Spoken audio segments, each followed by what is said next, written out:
गौतम बुद्ध की एक प्रचलित कथा के अनुसार एक दिन सुबह सुबह सभी शिष्य बुद्ध के प्रवचन सुनने के लिए एक साथ बैठे हुए थे।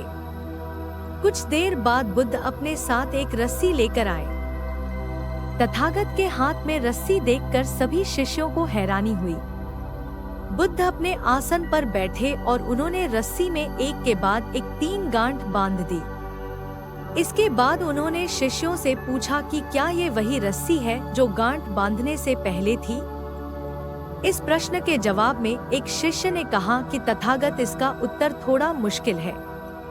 ये हमारे देखने के तरीके पर निर्भर करता है। एक तरह से तो रस्सी वही है, इसमें कोई बदलाव नहीं है। एक अन्य शिष्य ने कहा कि अब इसमें 3 गांठें लगी हुई हैं, जो कि पहले रस्सी में नहीं थी।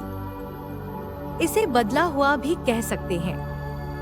कुछ शिष्यों ने कहा कि वास्तव में मूल रूप से रस्सी वही है, लेकिन बदली हुई दिख रही है, लेकिन इसका मूल स्वरूप बदला नहीं है। शिष्यों की बात सुनकर बुद्ध ने कहा कि आप सभी सही बोल रहे हैं।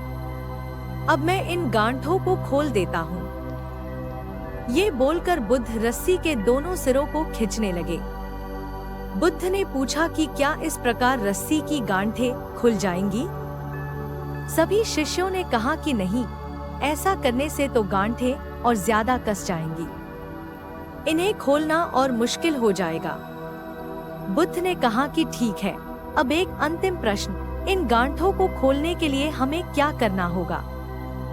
शिष्यों ने कहा कि हमें इन गांठों को ध्यान से देखना होगा, जिससे हम जान सके कि इन्हें कैसे लगाया गया है। इसके बाद हम गांठें आसानी से खोल सकते हैं। बुद्ध इस जवाब से संतुष्ट हो गए और उन्होंने कहा कि ये सही बात है। हम परेशानियों में फंसे रहते हैं और बिना कारण जाने ही उनका हल खोजने लगते हैं, जबकि हमें पहले समस्याओं के मूल को समझना चाहिए। जब समस्याओं की वजह समझ आ जाएगी तो उन्हें सुलझाना बहुत ही आसान हो सकता है।